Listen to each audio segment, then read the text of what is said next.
So we are live. Um, Hello and welcome to Narratives. So I think we had our last session in July. It's been a while. I'm very glad that Dr. Arpita Chakraborty has agreed to deliver the lecture today.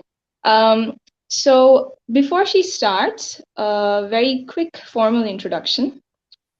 Dr. Arpita Chakraborty has been working on various aspects of gender politics in India since her first fieldwork in the Indo Bangladesh enclaves in 2011.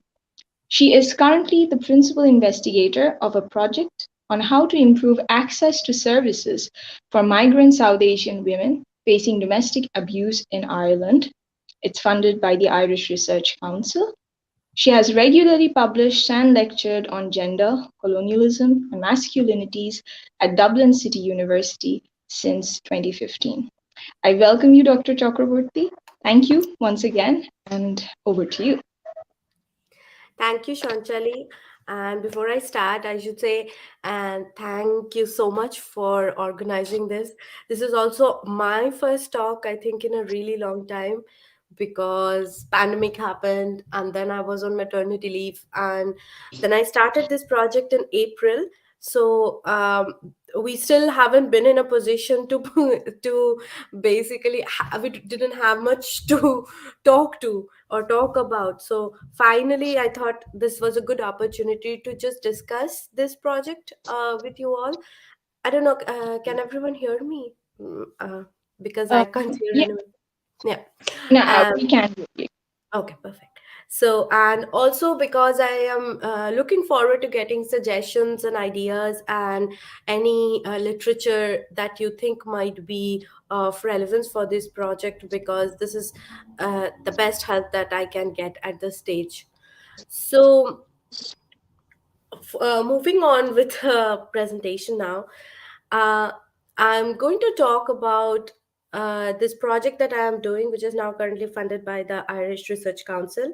It's a 4-year project and it's looking at diasporic South Asian women in Ireland and specifically domestic violence survivors and how we can improve their access to the support systems which are already available within the Irish society. So, before, this focus on domestic violence survivors is a bit different from how we have been traditionally working on this topic within India or other South Asian countries. And before I move ahead, I should also say that I'm just not saying South Asia because India plus the other countries automatically come. And this project actually has collaborators, two collaborators, one from Pakistan, Dr. Sahar Ahmed. She works in the University College Dublin here, and Dr. Nasrin Khandokar, who is working at the National University of Galway.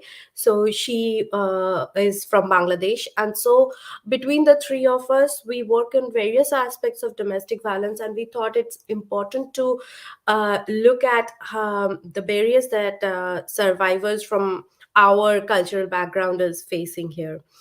And while we want to take a mixed method approach, I mean, if I'm totally frank with you, that's the if you want a grant, you kind of have to include a mixed method approach here in Europe right now, because only qualitative is not considered cool enough. So, but also we thought that the quantitative survey would be important because it might help us get in touch with survivors who we personally can't we don't know, or we cannot approach through the snowball sampling method. And then we have a PhD student with us who's sorry, Carmel Nolan. She's going to conduct interviews with Irish policymakers within the government, activists, and community workers as part of her doctoral project. Mm. And I will be aiming to interview survivors from the community. So, sorry, apologies. What I'm going to explore is the factors which lead to cases of gender violence in these migrant communities, and how women may be disproportionately affected, and the reasons behind their hesitancy to seek help, and how the state can make sure that these concerns are addressed. So, there are some socioculturally specific forms of exclusion that these survivors face. And while the Irish state has much more developed infrastructural support for domestic violence survivors than I have seen in India, for example, they have every um, county has their own support systems. Every county has their own places for survivors to go, where the abusers will not be able to access them in any way, and several other initiatives which are not only there in paper but which function and work very well. However, having said that, those structures do not seem to be working for um, migrant survivors, and I'm going to tell you some reasons as to why. But before that, let me give you a brief introduction to Ireland. Ireland, like India, used to be a colony of the Britishers. And currently, as you can see in the map, are the Republic of Ireland. The whole island of Ireland is divided into the Republic of Ireland, which is an independent country, and Northern Ireland, which is a part of UK. So when I talk about Ireland in this project, we are focusing on the Republic of Ireland. This is mainly because of politically there are contentions of whether Northern Ireland and Ireland are considered together, and there are many projects which work with the island as a whole. But because this is on migrants, and because most of the people who are involved in this project are we are migrants ourselves, we have focused on the Republic of Ireland mostly because of issues around access, but also because Northern Ireland belongs to UK. The kind of structural supports and provisions that survivors have in UK is very different from how things are managed here in Ireland. So many of you might actually know or heard at some point of the Great Famine, which is all spoken sometimes in conjunction with the Bengal famine. So, between 1845 to 52, 1 million people died in Ireland because of the potato famine, which is now, historians have conclusively proved that this was due to the policies that the Britishers applied, where just like in Bengal, while there were people dying of hunger, there was food constantly being taken away from Ireland to UK. At that time, an interesting thing for this project specifically is the part that at that time there were 5 million people in Ireland, 1 million people died, and 2 million people, around 2 million people migrated from Ireland to America and several other places. So since then, the population of Ireland has never come back to what it was before the famine till 2022. Last year was the first time when the population of Ireland exceeded um, more than 5 million again.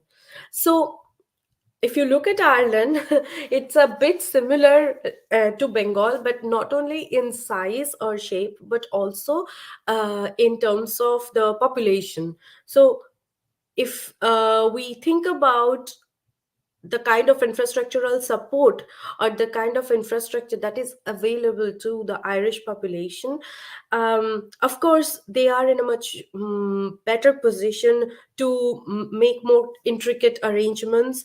And for example, the kind of trainings that social workers get here, specific trainings in order before they even get any contact with survivors. There are many things that have been very fascinating for me personally when I started looking into how domestic violence survivor support networks work here. But um, continuing with my introduction to Ireland, uh, there was a time called the Celtic Tiger, which was just before 2008, when Ireland had an economic boom. This was after joining the European Union. So there was a time period when there was a flush of um, economic prosperity completely unseen before in Ireland. And that was when migration kind of first started happening. Before that, the experience that Ireland had is of mostly people leaving. And it was only after Ireland joined the European Union and a host of other reasons that they started experiencing some forms of migration, but these were mostly still from other European countries. Now, the decisive factor here is to also remember that apart from United Kingdom, Ireland and Malta are the only two countries who speak English within Europe. So, for the other non-European English-speaking population, Ireland soon started to look like a very lucrative space to migrate. And this increased multiple folds after Brexit happened. Since UK has left the European Union, Ireland has become the destination for English speaking migrants from all over the world. Another reason for that is also that IT companies, or most companies, are have get a, it's kind of a tax haven for companies here, because there are multiple tax benefits. So you will see Facebook, Google, Microsoft, Twitter, all of them having their headquarters and offices here in Ireland, which also then makes the flow of migrants into Ireland in the past 20 years significantly more than it has ever experienced before. Now, this is the difference between Ireland and UK. If we look at UK has been in, because of their colonization, UK has been exposed to and getting significant contact with non-European populations, and they had migrants coming into UK for a long period of time. Compared to that, Ireland's exposure, or Ireland's challenges, sociocultural challenges that Ireland is facing today because of migration, has not been experienced before. So this is completely new territory for the state structure, and this is also completely new territory for um, the support workers. So most of them are not at all equipped to handle people who speak in multiple different languages. There are often racial sensitization courses that they need. Racism has been experienced by survivors, which adds to the trauma. So like I was telling you, for the first time last year, we see that the population of Ireland exceeded 5 million again. And out of that, we see that 120,000 were immigrants. Now when you look at the population number of 86% as Irish nationals, among those nationals as well, there is a significant portion who are now second generation migrants or first generation naturalized citizens who are of non European descent or who are of non-Irish origin, right? Um, so before we go forward, I would also like to clarify what I mean by migrants when I'm constantly talking about migrants. So according to the European Network of Migrant Women, um, a migrant is understood as a broad category of persons that includes migrant, refugee, asylum seekers, undocumented, displaced from outside of Europe, and those migrating within Europe, as well as second generation migrants. Now, where do migrants to Ireland come from? This is not the latest statistics. I think this is from 2021. But we see that already India is the second country, like the largest number of immigrants are coming to India from US, to Ireland from US, and then it's from India. So you see, like there is also a significant population also coming from Pakistan, Afghanistan. Since the Taliban takeover, there is a big number of asylum seekers coming from Afghanistan. We also see a lot of people from Bangladesh coming here to study or work. So the first hindrance that we face is there is no exact number that is accessible to us, which tells us how many people are here from India, Pakistan, and Bangladesh. I mean, we see here the number from India, but these are not the latest numbers. And second, these are just citizens. So people who still hold Indian citizenship. But if we talk about migrants, we do not have a number of how many South Asian migrants are exactly in Ireland at this moment. Now, when we talk about the issues that migrant domestic violence survivors face, one of the most significant ones is faced by asylum seekers. And in order to understand that, we have to understand how asylum is handled in Ireland. So, when someone comes to Ireland and seeks asylum for political reasons or for repression in their mother countries, for whatever reason, they are put in a system which is called direct provision. Now, direct provision or dispersal and direct provision accommodation system means that basically there are 38 communal residences, and I will show you photos of these in a bit. These residences are where these people are taken and put there. They do not have access to work, they do not have access to schools. Usually, families or more than one families are cramped together in one room, even during the height of COVID. uh, Most significantly, they are not allowed to cook.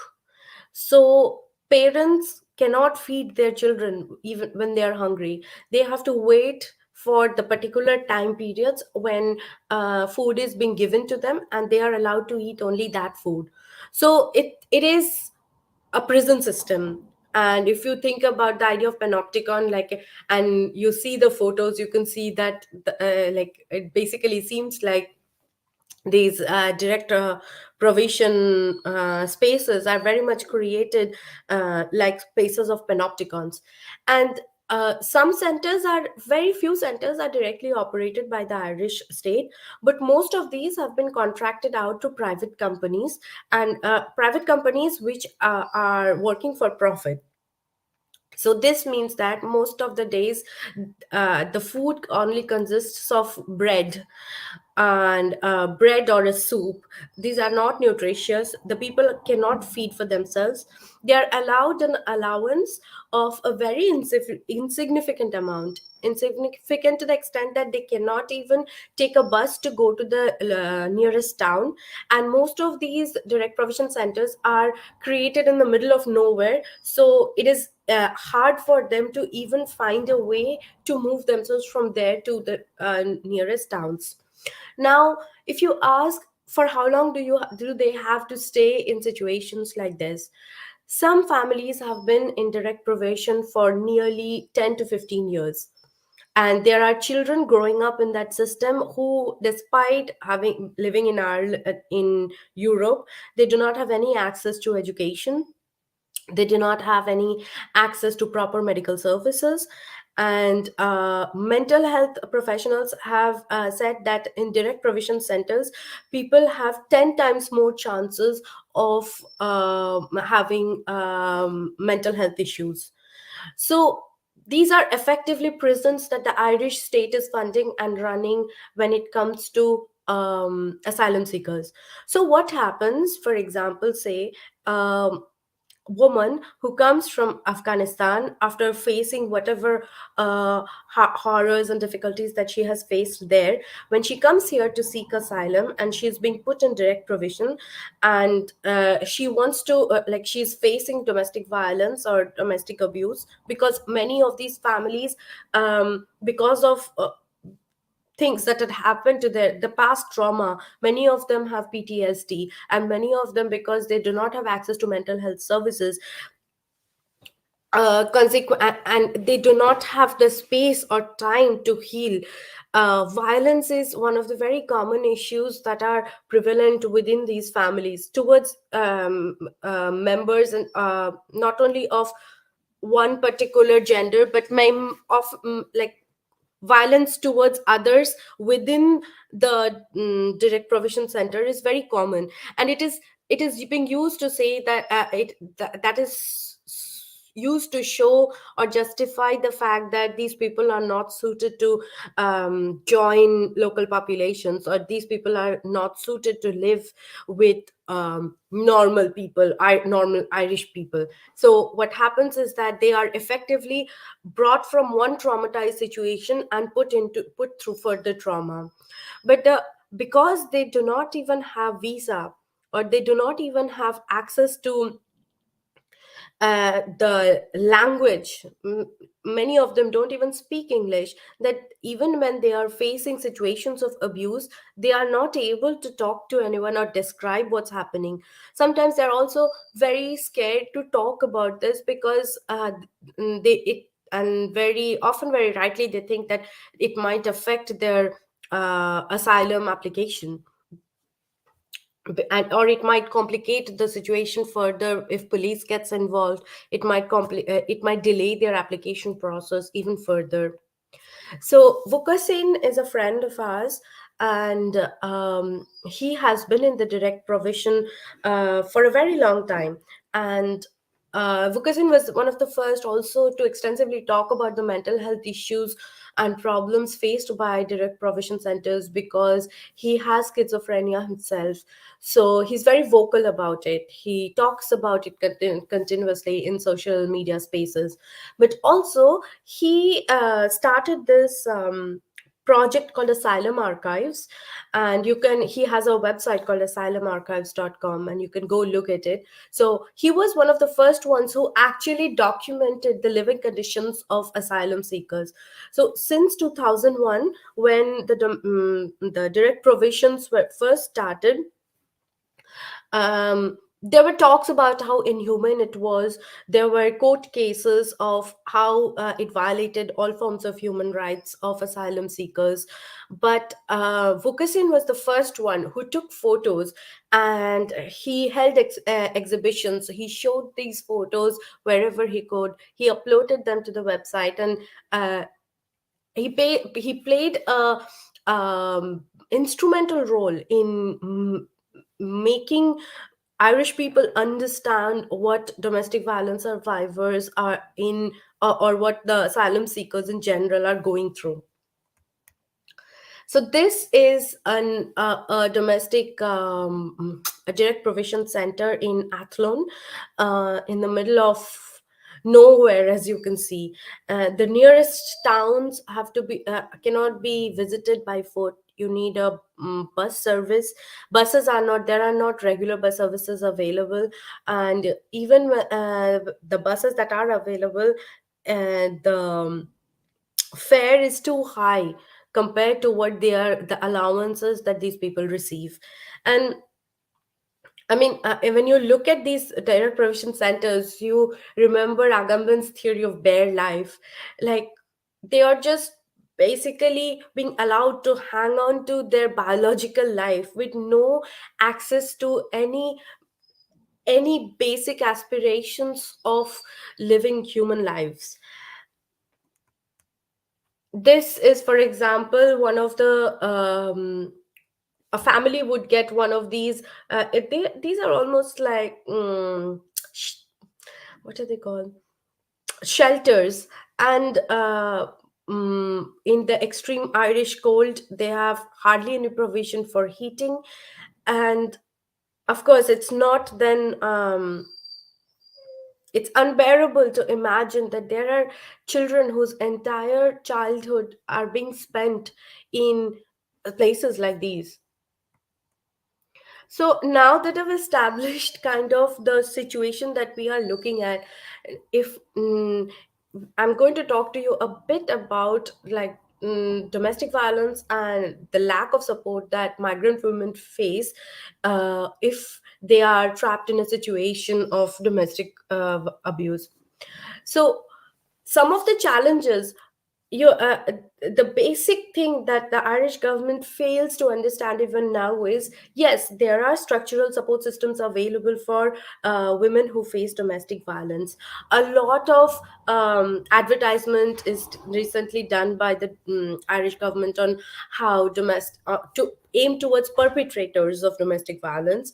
During COVID-19, they in fact well, we know that all over the world there was a significant increase of domestic violence, and because of that people have been talking about how women have been disproportionately affected in terms of increase of care work, increase of abuse faced, and lack of access to financial independence. But also to the Irish government launched a website called Still Here, which was aimed at women facing domestic abuse, to let them know that if you need help, you can call these helplines, and if you need help, you can chat with these numbers, or you can go to these places. But all of this was in English. So as there are migrant women here on spouse visa, or even women who, for example, have come with their families, like with their children, and they do not speak English at all.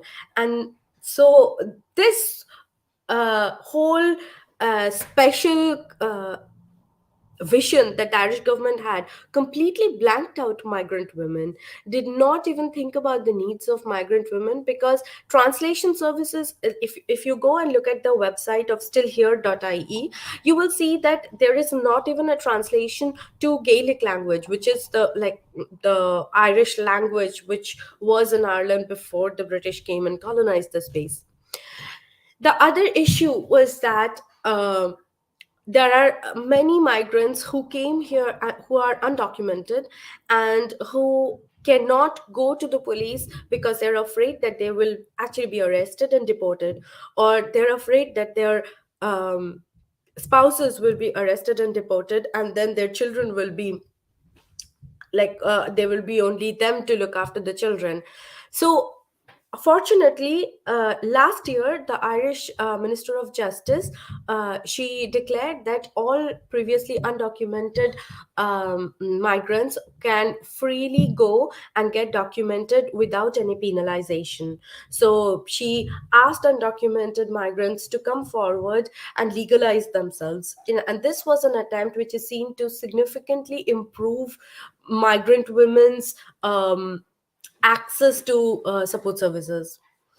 Now, these are kind of the barriers that they face here in Ireland, but a significant number of migrant women who come here also um, f- have no familial support from families back home, because we know in most parts of India, being able to migrate to a developed country is seen as something good, and families constantly put pressure on women to make it work, and whatever the personal cost of that might be. So I have interviewed women who, for example, say that their families are constantly discouraging them to visit India, because they would probably want to go back to India just to get some respite from the regular abuse, but their families from India would really discourage them to do that. Sometimes they're also actively encouraged by families to continue relations despite their spouses having extramarital relations, or despite their spouses hitting them. I've interviewed, for example, survivors who have been hit by their partners so violently while they were pregnant that they have suffered miscarriages. And even then, the families were encouraging her to not go back to India, and in fact they were encouraging her that he that he has such a good job and he brings her so much economic stability, so she should make it work for the sake of the family, because this guy was also giving economic support to families. Now these are intracontinental and transcontinental issues which are very hard to navigate for personally, but also for governments, because governments, neither the governments back home or the governments here, can find a way to negotiate these kinds of um, interfamilial pressures. However, it's still important to understand these factors, because a lot of anti-migrant attitudes to when talking about domestic violence also comes from the fact that migrant women are seen as not being able to take the decisions for themselves, or they are seen or understood as women who are not strong enough. And these factors, like support workers are often completely unaware of these cultural and social factors while they interact with survivors. So one of the things that we are planning to do is create a cultural sensitivity uh, mm, course, but also a kind of document where we would try to talk to the support workers who are already working with domestic violence survivors and try to sensitize them about some of these issues. And shame also constantly works, because you know how in India the relationship with police is constantly fraught by this idea that it is very shameful to have the police come to your house, or it is very shameful to go and report your partners. It is very shameful to be divorced, and these ideas constantly work towards complicating women's access to services as well. Um, I would like to also talk about caste, because I have been constantly thinking, of course, about the presence, which is very much visible here. The casteism has a high visibility among diasporic Indian families, and you can see that, for example, there is a Hindu.ie website, and you can see that um, the Hindu right wing is quite active, becoming quite active here in the past 2 to 3 years. They are forming this temple now, and this kind of social network is also, first of all, promoting casteism, but on the second hand, also promoting those core patriarchal ideas of women's role in the house that we know as Hindu right wing constantly adheres to.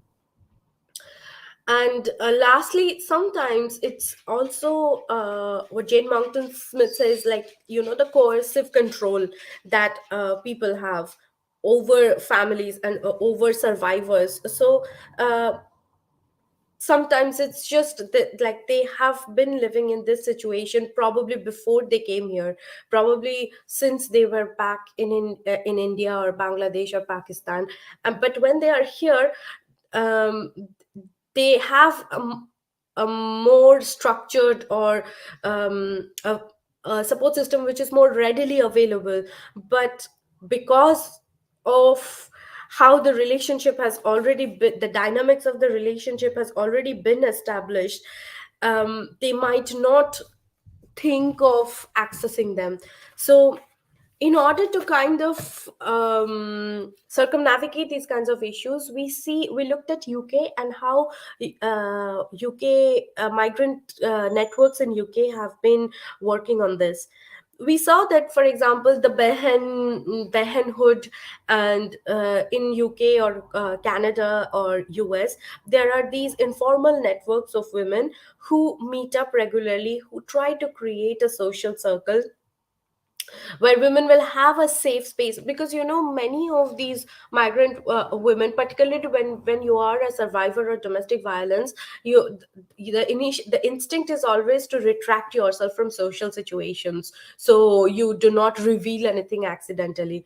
So to create and they don't even know many people to begin with. When you come to a new country or a new continent, and you are not coming through work situations, you are coming with your spouse, creating relations can prove to be extremely difficult. So creating these safe social spaces is one of the targets of this project. We are trying to What we are trying to do is create a communal space where women can meet once a month and watch some Bollywood movie, have some tea, and like just have chats, kind of like just a get together space where they can at least have the option of finding other women from their cultural background.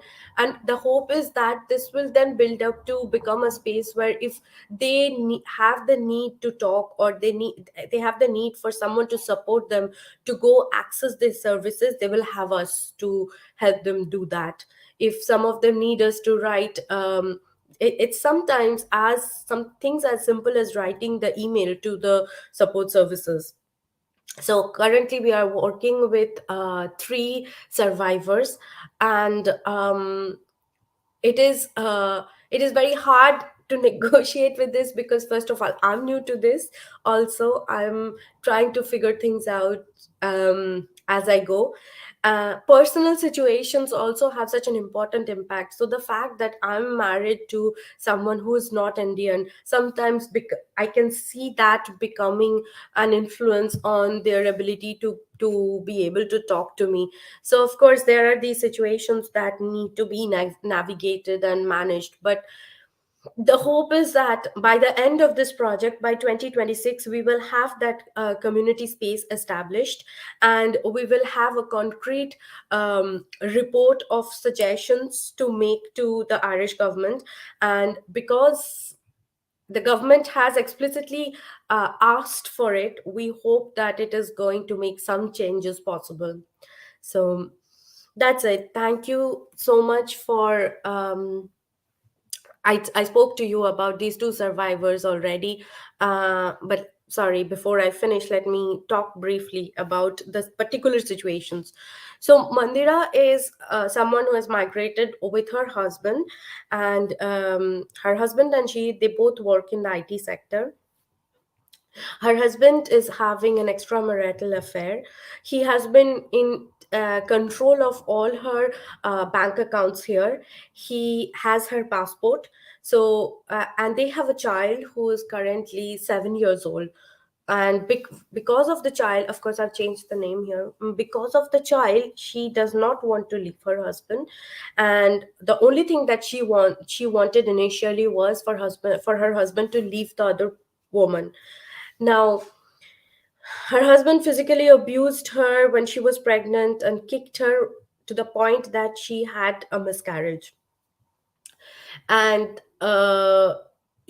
finally, when he asked her to leave the house along with the boy that she came to us. We tried to talk and try to find what she wants. So initially what she wanted was for her husband to come back. When that seemed to be not possible, she wanted access to her own bank accounts, which she didn't at that point. So we suggested that she should go talk to the police and talk to the bank, because of course the bank needs to know. And she was further she faced further abuse from her husband because of that. So as it things stand now, they are separated. They are not divorced, because in order to seek divorce they would have to go back to India. Now, because she is working here, and because her family constantly discourages her to leave him, she hasn't told them that she is living separately. Her child is so traumatized by this whole situation that he draws pictures of his father being put in prison, and that's what he wants to do when he grows up. But she can't afford therapy for him as well, because the husband is not paying for any childcare. Now, compared to this situation, Salma's situation is that she is Pakistani, married to an Indian guy. And because she was marrying an Indian guy, she had not told her family that. And now this guy is pressurizing her to leave her job here. They both work here, and that guy is pressurizing her to leave her job here and go back to India.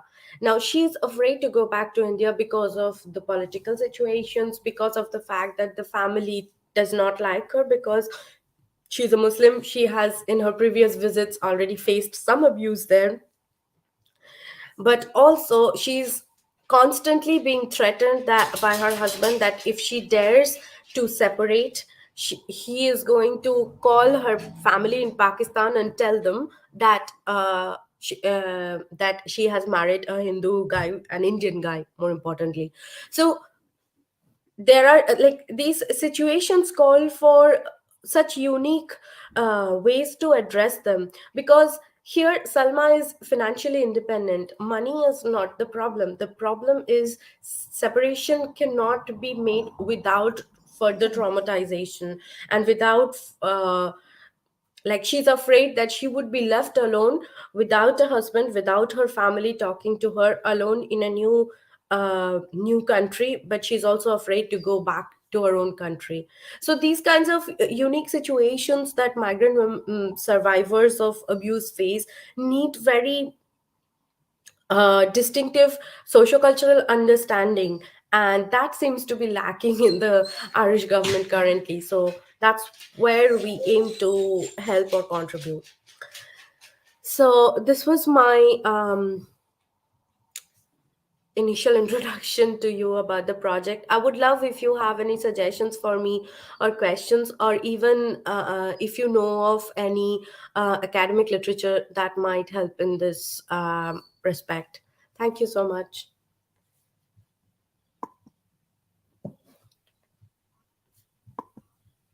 Thank you so much, Dr. Chakraborty. Let's see if you have any questions. If not, then I have two questions for you.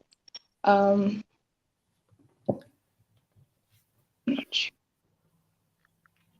or we could, I could just comment while we wait for the others to comment, if it's okay. So your title is Diasporic South Asian Women. I was just curious, do you have any plans to do a comparative study between uh, South Asian migrants and South Asian women who are not migrants, suppose those who are financially independent, suppose academics or office goers? Are you thinking of doing a comparative study? And the other question was, you're talking about these solidarity spaces, these informal support groups, not so much in Ireland, even though there are, but because of the language barrier, it's not always possible for these women to access them. Um, so, so I mean, are there any South Asian women support groups conducted by South Asian in Ireland, even if it's just a few? And do you think, because you also mentioned this escalating right-wing mentality, I mean, it's all over the world at the moment. Do you think that would affect the solidarity groups? I mean, um, somehow, I mean, to sort of em- kind of, and I won't use the word encourage, but conditioning these women into farther, um, you know, domestic barrier or something like that. I mean, if, like, is it influencing in a negative way than a positive way? I mean, it's probably not the case in every solidarity space or informal space, but do you think that there could be such a tendency to do that? That's what we are afraid of, because there are situations where we actually see um, I mean, see, in terms of, there is a complete lack of support networks solely for women. There are simply no networks that like that currently exist, where it's only for South Asian women or Indian women or Pakistani women, right? Now, in terms of academic spaces, we have the Ireland India Institute, for example, which used to host a lot of uh, um, movie screenings, right? Diwali events, and like Diwali get together, or just mm, like occasional get togethers, which would bring a lot of the Indian students from within the different universities together, along with the faculty also. I mean, there were people coming from Pakistan, from Bangladesh also, to these events. Now, because of the certain internal changes, that does not happen anymore, because of various reasons that I cannot go into here. But in terms of just social spaces, they do not exist now. In terms of, like, when there are no such alternative spaces, if you are a new migrant person in a new country, you will seek to, you will look for other people, right? And where do you look? You look at now if you look at Dublin, you look at the Hindu temple, you look at, like, there are certain university students group who organize Diwali and Holi functions, and then you look at these informal Facebook, like Indians in Ireland networks. These networks don't meet, these are more informational networks, right? So then the social uh, the Malayali Association is one of the most um, active association, and they also are very politically, getting very politically organized. So for example, many of the Malayali there is a significant population from Kerala who are in the health services here, and recently there has been like protests organized by them, and we see them very active both socially, socioculturally and politically. But apart from that, most people rely on their networks and office, you know, to create a social a social sphere around them, right? And this is the gap that these temples and these religious spaces are filling. There's a void, there's a cultural void which these religious spaces are filling. And you are absolutely right that you can see that the influences, for example, Mandira, who, the case that I was talking about, one of the cases, she was actively so, like spoken to by various members of her husband's office, who were telling her that she needs to understand what a wife's role is, and because she doesn't dress well, and because she doesn't take care of herself, and she has been gaining weight, of course it's understandable that her husband, who goes to the gym 5 times a week, is now seeking for an appropriate partner. And these validations of domestic violence come from these, like, you can see a connection between these people who have these religious propensities, and like there is a connection that we know, right, from established academic literature between your right-wing associations and your misogyny, and these are very much prevalent and seen. So, and your other question about the comparative study, i uh, I frankly do not know how to dissociate or separate these groups, because it's Okay. often people who come as students who will then start working, or people who come with their with their partners on spousal visa, and then they would try to join some English language course, which is the only thing you are Mm, allowed to do on a spousal visa because you cannot work. And then they will try to look for work, because once you do a course, you are allowed to work here for 6 months, and then you can, like, there are various visa related issues that can be circumnavigated if you do an English language course. So that those separate identities are not very, it's very hard to separate people along those lines. But what we do want to look at is whether there are within the communities, for example, we know that there are distinct differences between Pakistani and Bangladeshi women, and even practicing Muslims, the way I'm sorry, my dog is constantly shouting that's for fine. um, The we whole see picture. that there are distinctly distinct differences, and in terms of the understanding of Islam and what it entails, and we do want to work further on that. So probably Sahar and Nasreen will get together and work on. That's not my area in the project, so Sahar and Nasreen are collaborating on that in future. Great. So, Thank you so much. Um, I don't think we have any comment, but this is going to stay saved on the channel, so anyone could access it anytime they want. Um, really, this is such an important project, and I wish you all the best. And I would like to, um, I'd like to hear more about it once you're almost done with the project. Maybe you could come and share it again here. Um, so I think we do not have a comment yet.